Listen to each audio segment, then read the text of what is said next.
Okay, there are 2 of them. That's about proportional. Sorry, no, there are 4 of them. There's 5 of them. This is great. And I edit Prospect, hands up Prospect readers. So 4. I Okay, win. Thank you. Thank you. Well, Matt wins. And we thought we would just come along and talk today about what it's like to be small and why we exist, and whether there's a future in being small. And I think we both think there is. But Matt, why don't you begin by telling me why you thought it was a good idea to start a newspaper? Because when you started a newspaper in 2016, the conventional wisdom was that print was over. Yeah. And no one would ever start a newspaper again. Yeah. And yet here you are 6 years later, 7 years later, you're still running a newspaper. And for the younger folk, this is a newspaper. This is what it looks like. It's an actual printed product. And we have a website as well. But it's, yes, and they're fantastic experiences. You should really try it someday. Do you get grubby fingers from reading it? Well, the ink is good these days. So, yeah, no problems there. I had the idea, it was the day after the Brexit referendum in June 2016. And it occurred to me that for the first time in my memory, there was this huge new constituency of people, 16 million people who all felt pissed off and angry about this, and surprised and shocked, and very emotional about this result to leave the European Union. And I likewise felt that.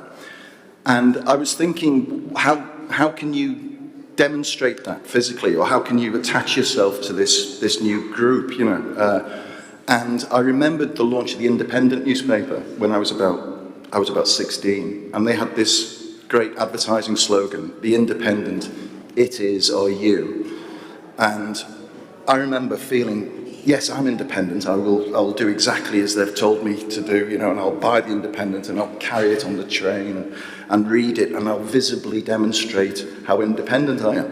And I thought it would be great to have something, if you're a Remainer, that you could feel attached to. It was a very amorphous group of people. So I went and pitched the idea to the company that I was working for at the time. We should launch a new newspaper. And you're absolutely right. In that year, Trinity Mirror had just spent, I think, £12 million on a newspaper that lasted 9 weeks and failed spectacularly. So it was a hostile environment for newspaper launches. But they got the idea that there was an audience there. And the one real clever thing I came up with in the middle of this pitch to the board was we would only do it for 4 weeks. So, we'd call it pop-up publishing. We'd do 4 issues. And, if it succeeded, fantastic. But if it failed, how bad could it be? So we launched the newspaper 9 days after the referendum, which is a world record for a newspaper launch. And because it was a company with distribution, we had it out in 25,000 shops that week, and we sold 40,000 copies that first issue at £2 a copy. So suddenly the board were very interested in the idea. And sadly, because it was a local newspaper company I was working for, they had other problems. And eventually, after about 4 years, the business went bust. But the New European was still trickling along. And I raised some money with some investors, with my business partner, Gavin O'Reilly, who used to run the Independent. And we bought the New European title from Archant, which was the company that launched it. And that was 2 years ago. And it's been succeeding ever since, and it's growing 50% year on year in subscriptions. We sell about 20,000 copies a week. It's pound for pound the most expensive newspaper in the UK by a long margin. It's £3.95 for 48 pages. We don't take any advertising. We have a very singular business model, which is people pay for our journalism, and we've got nearly 14,000 subscribers now who take it every week, and that number, as I say, is growing fast. So it's a profitable business, nearly. It loses about £2,000 a week at the moment, but by the summer it'll be profitable. We're 8 people. It's very small, fixed cost. Got some good writers. People just like our journalism, but I think more than that, they like what it stands for and the sort of. Yeah, I certainly get the niche that you're serving, although you could argue that there were 16, you've potential audience of 16 million people and you've only got 20,000 of them, but passing that over. But why a newspaper? You could have done it on a website and you could have reached these people much more cheaply and efficiently. What does a newspaper do that you think digital can't do? Well, I think, we have a website as well that does about 500,000 unique users a month, so that's successful in its own right, and we've got a growing digital subscriber base. But there was no website to start with, it was just a newspaper, and the reason for that was that I felt very strongly that if launching a new website in 2016, who cares? You know, it's like 10 a penny. Launching your newspaper, people prick up their ears, you know, and they're like, who are these idiots? You know, what's it all about? And we were on the cover of the New York Times business section 3 weeks later, you know, pop-up answer to Brexit, you know, these idiots in Norwich as well, you know, it's a small provincial town in England, you know, it wasn't even the beating heart of London, you know, it was a provincial town. So it was an interesting story.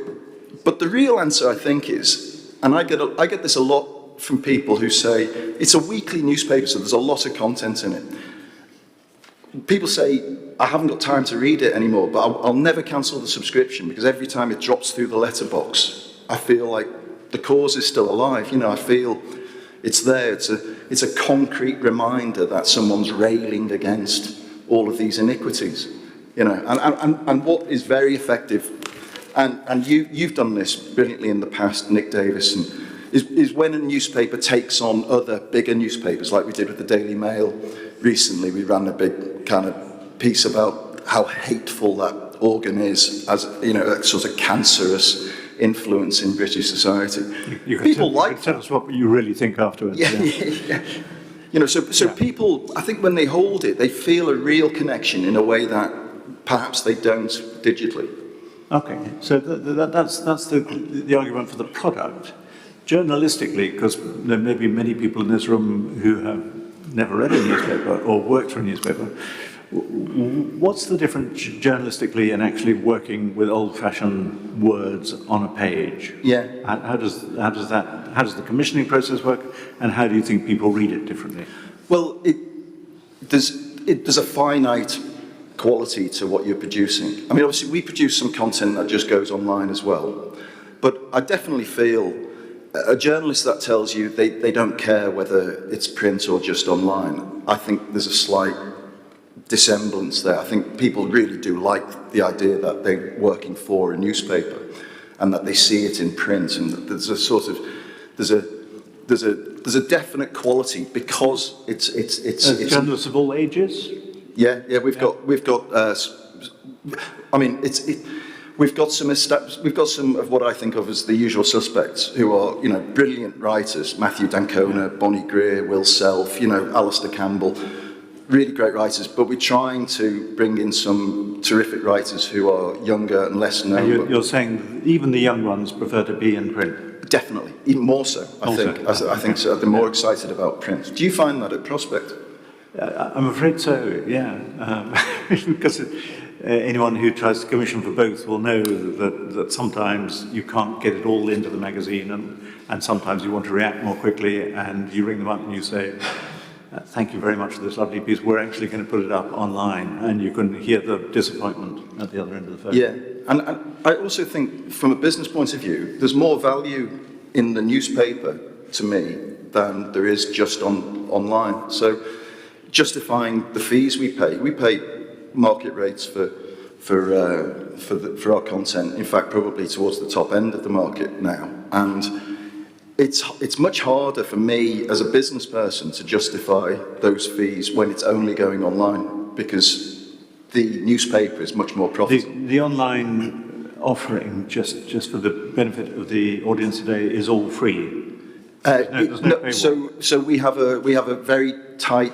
It's not all free. It's right. Paywalled, but you can read one article a month free by registering. Right. But I do believe, you know, contrary to your lifelong philosophy on digital, I do believe people should pay for journalism. You know, I think it costs a lot of money to produce.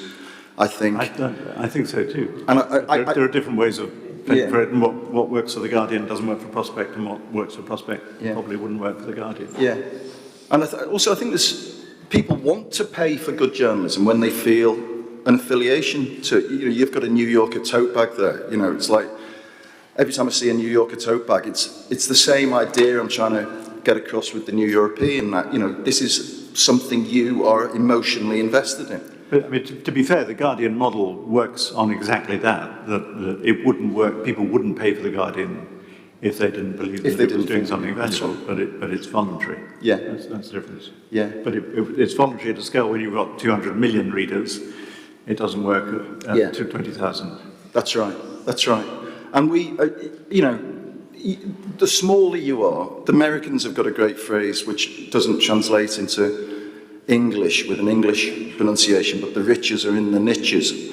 And I do think that the tighter your niche is and the more focused your message is, the more you can make somebody feel something about your journalism, the more you can charge for it. And not only can you charge, people want to pay for that. They want to support you. One of the big arguments we had when we launched the New European was, should it be 50 pence or £2? And the answer was, it should be £2. The answer really, it should have been £5. People would, that was not the point about the New European. They'd have paid much more than we asked them to. And we've crept the price up now without changing the product to £4. So, people are really invested in it. And I should just mention, because this was quite an interesting model last year, we needed some more money to do some marketing. We've never done any marketing. And so we set out to raise £500,000 on what we called a co-ownership campaign on a platform called Crowdcube, offering equity in the business. And we ended up raising £1 million from 2,200 new co-owners who all invested anything from £15 to 20,000 quid to own a piece of the New European. So we have a constituency of people who own the paper as well, quite a large number of people. That's a very powerful audience to talk to, people who care so much that they want to own a piece, I should have said at the beginning, I would love it if there were some questions at the end. We'll probably at the end. But hold your questions. I think it would be great just to talk about pace, because I guess everyone who works in nearly everyone who works in a news organisation knows how the world has speeded up, and we're all on a hamster wheel of publishing by the minute or by the hour, but certainly by the day. And there appears never to be time to think or consider or read a book or make phone calls. And we're in a way doing the opposite. And I was speaking to Tom from Monocle just before we came in here. And I think there are two things that are important about that. One is, I think you definitely need a few people who are asking the question, where did this come from and where's it going? You're not just living in the isolated moment of the news headline that you're writing at that moment. All stories have an origin, there's a reason for them, and people want to know where it's going. And by standing back, you can make more sense of a story. The other thing is that there are some stories which, all stories can be told in 50 words or 200 words or 400 words. But there are some stories, if you really want to get into the nuance that is going to be useful for policymakers or necessary for politicians, brackets, climate change, or immigration, these issues that are far more complicated than most journalists are able to pretend they are, then we're doing a service by saying, well, actually, let's tackle this in all its complexity. Do you agree with that? I couldn't agree more. There's an inherent problem with long-form journalism in that people are reluctant to read too much of it. But I do have as Marshall McLuhan would say about Twitter, I think, the increased brevity of the message has produced a real contraction of thought as well, and when you can, in the case of Brexit, when you can articulate the message, the argument in a few words on the side of a bloody bus, and that's it, or, people talk now in 3-word slogans, get Brexit done and all of this nonsense. People, these things are incredibly nuanced, and even if no one's reading it, just having a platform where the argument is laid out and made, I think is incredibly valuable, in fact, essential. And it's a great shame. I think one of the disservices Twitter's done to society is that people feel that they've grasped an argument in these very contracted, brief messages. And what you just said, I think, is really interesting, even if no one's reading it. Yeah. So Yeah. in the days of newspapers, we didn't know what people were reading. That's right. It was guesswork. The younger members of the audience may be astonished that we used to give copies of The Guardian with felt-tip pens, and they would mark up what they'd read that day, and you discover that actually nobody was reading the editorials. Yeah. But we went on printing the editorials because we thought it was important. Yeah. And of course, in anything digital, you can measure to the word when people stop reading it. So there's a certain kind of indulgence in saying, well, actually, we don't care whether you're reading this or not.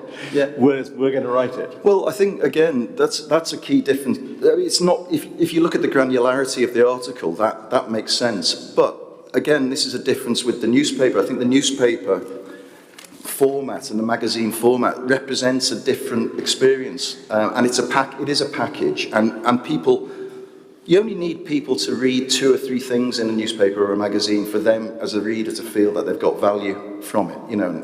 But the rest of the content is appreciated as a whole, I think. And also, you know, the effort that goes into designing the product and the headline writing, which is different in a newspaper. I think it leaches through to the reader in a different way. So whatever the package is trying to communicate, I do think it transmits via the format of a newspaper in a different way than it does digitally. There are a couple of pieces. Our last 2 cover stories in Prospect.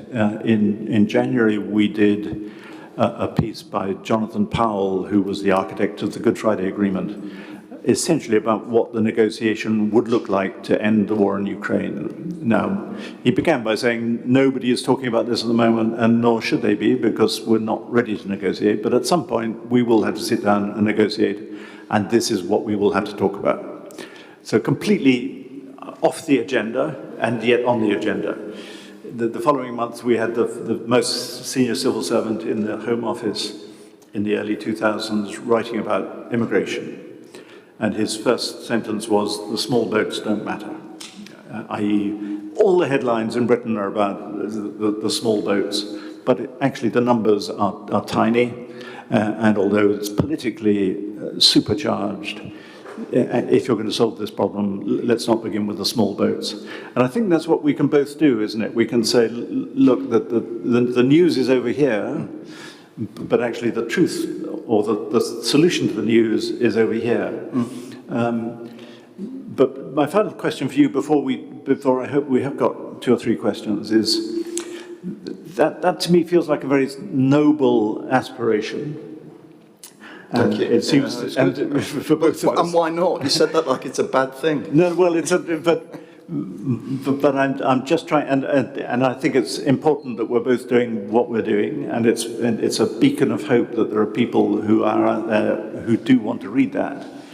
But politically, my feeling is that the tide is going the other way, and that the politicians and their 3-word slogans and what's the headline tomorrow are in a different space, because the world is going in a populist direction for whatever reason. That would be a whole different session. So do you feel you're sometimes shouting into the wilderness? Not quite the wilderness, but definitely in the wind.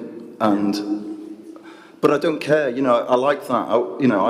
One of the nice things about, I learned belatedly in my career that I don't like being told what to do. Right, and now being the boss of the newspaper is fantastic because nobody tells me what to do. And I can make my own choices and my own mistakes. But I do feel that there is a sense of emotion in the New European, a deliberate sense of emotion and anger and passion. It's very partisan. We absolutely are as accurate and factual as we can be. We can't be guilty of the same kind of crimes that the right-wing, corrosive, nationalistic media in the UK does. But we can use the same kind of techniques that they do, the sort of the presentation, and try and be more visceral about how we're communicating. there's a lot of long intellectual content in the New European, but equally there's a lot of funny, angry satire, and I think it's really important to try and cut through. Okay, so this is my last question before because and it's sort of building on the theme of what we were saying earlier, that in a way you're a throwback to a completely different breed of journalists.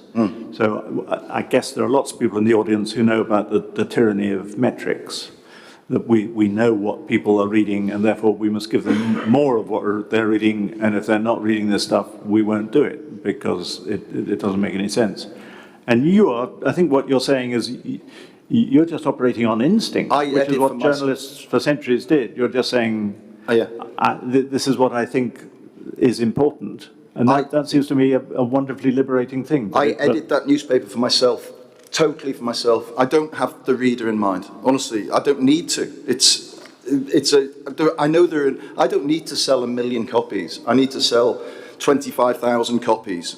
Then it's a very profitable business. And believe me, there are 25,000 people in the UK who feel just as strongly about this kind of stuff as I do. So I don't need to sit there and think, oh my gosh, what's performing well in Google Analytics, and we do a bit more of that and a bit less of that.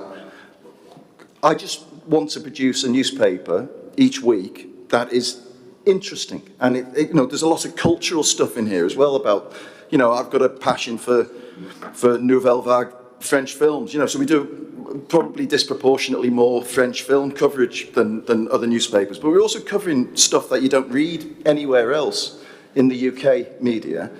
Endlessly fascinating stories about Europe, the failure of the olive harvest, for instance, in Italy right now. It's a fascinating story. The decline in river flows in Spain. It's absolutely fascinating, but no one in the UK is writing about that because we're so myopically obsessed with our own bullshit that we never lift our heads up, and that is the problem that caused Brexit. So if this is a small little drop in the ocean to correct that, then job done. Okay, we have 5 minutes left, and that probably means 3 questions. You had your hand up earlier, so yes, please, sir. I'm from the Netherlands, and I don't know if you know, but the Dutch newspaper market has been recreated into a duopoly. There's a microphone coming your way, yeah. I'm from the Netherlands, and the Dutch newspaper market has been a duopoly of 2 Belgian family-owned businesses, and especially the biggest one, DPG Media, is completely advertiser-oriented, and both companies are obviously starving their printed newspapers. Because we've only got about 3 minutes, can I press you for a question? Well, my point is, especially DPG has been focusing on advertisers because they're gobbling up their readers' data to sell to advertisers. So I think, don't you think that the printed newspaper has a future because we are all getting fed up with this data plundering? That's really interesting. There's a question over there. Do you want to just comment on that? And we'll get the microphone over. Yeah. I mentioned earlier, we don't take any advertising at all. And so I don't care about trying to appease advertisers either, again. So I think that the best model for journalism is to produce something that people feel strongly about and want to pay for. And if you can't do that, then I'd have to say, what's the point? What are you doing, playing, And unusually, your reader's not the product. No.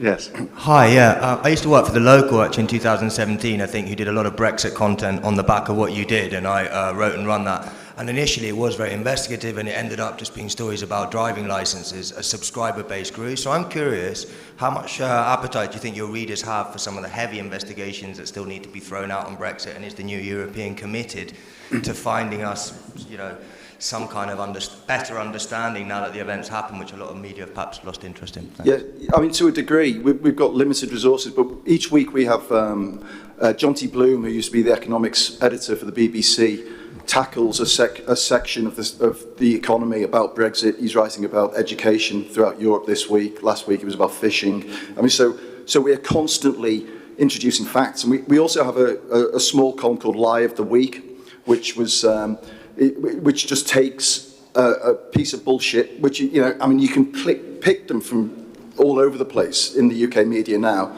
exposes it very factually, corrects it, and that does brilliantly on social media. People love that, say, thank God someone's calling this stuff out, Yeah.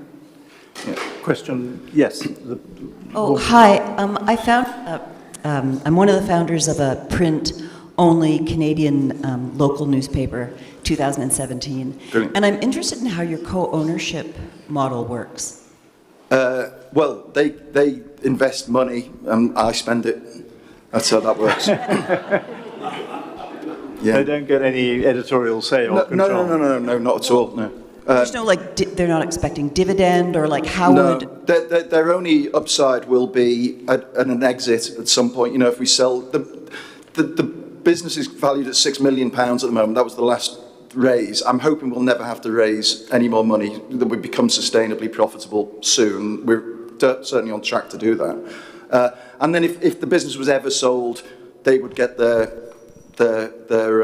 payoff. But people didn't invest for, I don't think, for business reasons. I think they invested because they wanted us to do well. I think we've got time for one more question. Yeah, okay.